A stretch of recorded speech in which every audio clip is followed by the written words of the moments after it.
श्रद्धा देवताओं की उपासना की नींव है। देवताओं का अनादर श्रद्धा को प्रभावित करता है। इसलिए देवताओं के इस प्रकार के अनादर से धर्महानि होती है। यह धर्महानि रोकना कालानुसार आवश्यक धर्म पालन ही है। यह देवता की समष्टि स्तर की अर्थात सामाजिक स्तर की उपासना ही है। व्यष्टि अर्थात व्यक्तिगत उपासना के साथ समष्टि उपासना किए बिना देवता की उपासना पूर्ण हो ही नहीं सकती। अतः श्री गणेश भक्तों को भी श्री गणेश जी के अनादर के प्रति जागरूक होकर समाज का उद्बोधन कर यह धर्महानि रोकने का प्रयास करना चाहिए। यह धर्महानि रोकने के लिए श्री गणेश जी हमें बल, बुद्धि व क्षात्रवृत्ति प्रदान कर साधना में आने वाले विघ्नों का अवश्य हरण करेंगे। हिंदू जनजागृति समिति इस प्रकार होने वाली देवताओं की विडंबना रोकने के लिए अभियान चलाती है। आप भी समिति के इन अभियानों में सहभागी होइए। श्री गणेश चतुर्थी के शुभ पर्व पर हमने इस एवं पिछले 3 सत्संगों में श्री गणेशोपासना विस्तृत रूप से समझ ली। कोई भी कृति मनपूर्वक होने के लिए उसकी पद्धति का ज्ञान आवश्यक है। उसमें भी जब हमें किसी कृति का अध्यात्म शास्त्रीय कारण पता होता है तब वह कृति अधिक श्रद्धापूर्वक की जाती है तथा वह कृति करने वालों को भाव की अनुभूति होती है। इन 4 सत्संगों में बताई गई श्री गणेश पूजन संबंधी कृतियाँ एवं उनका शास्त्र समझकर आप आचरण करेंगे व उनका आध्यात्मिक लाभ उठाएंगे, इसी आशा के साथ आज के विषय का समापन करते हैं। इस सत्संग में बताए गए शास्त्र के अनुसार कृति करने से आपको कोई अनुभूति हुई है, कोई प्रश्न अथवा शंका है तो हमें अवश्य सूचित कीजिए। कृपया सकाम अर्थात व्यावहारिक स्वरूप के प्रश्न न पूछिए। धर्माचरण विषयक कोई प्रश्न अथवा शंका है तो अवश्य पूछिए। हम आपकी सेवा में सदैव तत्पर हैं।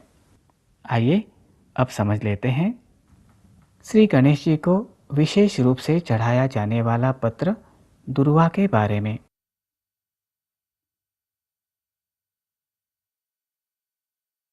दुर्वा का उल्लेख ऋग्वेद में है। दुर्वा विशेष प्रकार की पवित्र तृण वनस्पति है। दुर्वा शब्द दु अधिक अवम इन शब्दों से बना है। दु अर्थात दूरस्थ और अवम अर्थात वह जो पास लाता है।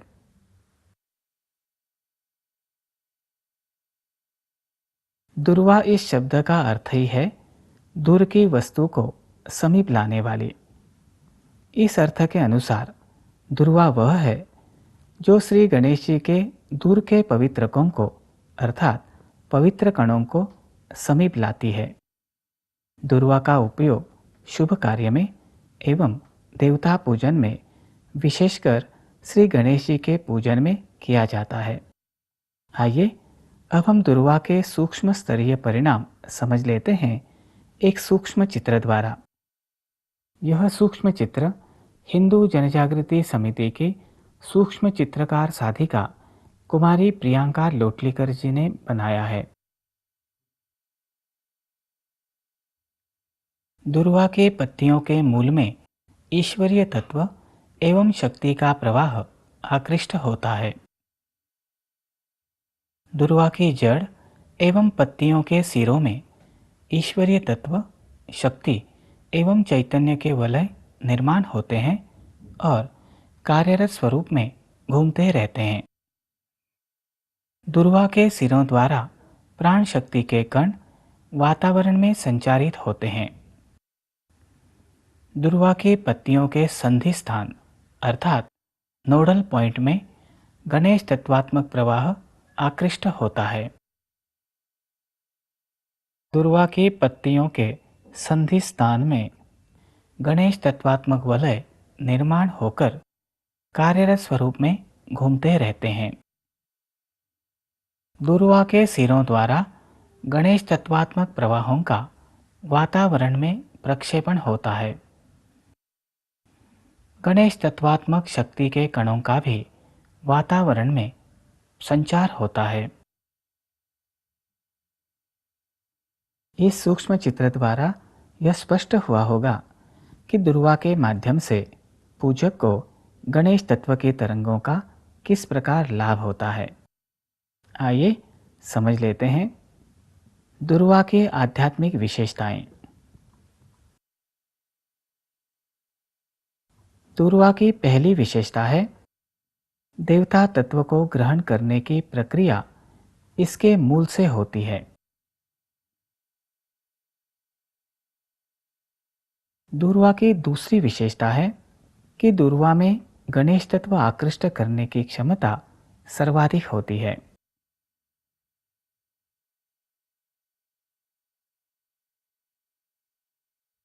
इसका परिणाम विविध प्रकार से होता है, जैसे एक, दुर्वा द्वारा निर्गुण गणेश तत्व एवं शुद्ध चैतन्य का प्रक्षेपण अधिक मात्रा में होता है। 2, इस प्रक्षेपण की गति भी अधिक होती है। 3, दुर्वा द्वारा प्रक्षेपित तरंगों का परिणाम सूक्ष्मतम अर्थात अति सूक्ष्म स्तर पर होता है। 4, दुर्वा द्वारा प्रक्षेपित तरंगों का परिणाम स्थूल देह एवं सूक्ष्म देह पर होता है।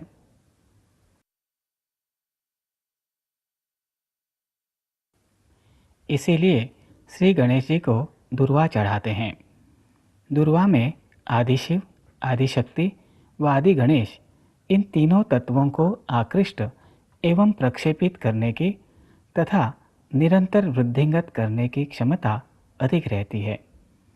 दुर्वा में सम्मिलित इन तीनों तत्वों के एकत्रित प्रवाह को दुर्वास कहते हैं।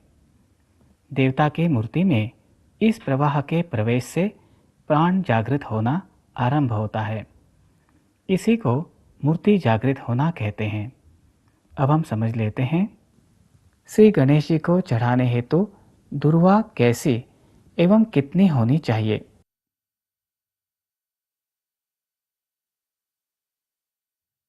सामान्यतः श्री गणेश जी के पूजन में दुर्वा के कोमल अंकुरों का ही उपयोग किया जाता है।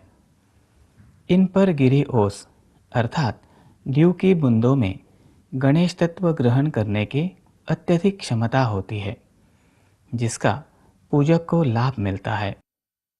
जिस दुर्वा को पुष्प लगे हैं उसका उपयोग पूजन में नहीं किया जाता। वनस्पति के पुष्पित होने का अर्थ है उसका पक्व होना। पक्व होने से वनस्पति में विद्यमान चेतना घट जाती है, जिससे गणेश तत्व की तरंगे आकृष्ट करने की उसकी क्षमता भी घट जाती है। परंतु इस बात का अज्ञान होने के कारण अधिकांश व्यक्ति पक्व हुई दुर्वा का उपयोग पूजा विधि में करते हैं। इससे उन्हें पूजा विधि का अपेक्षित लाभ नहीं मिलता।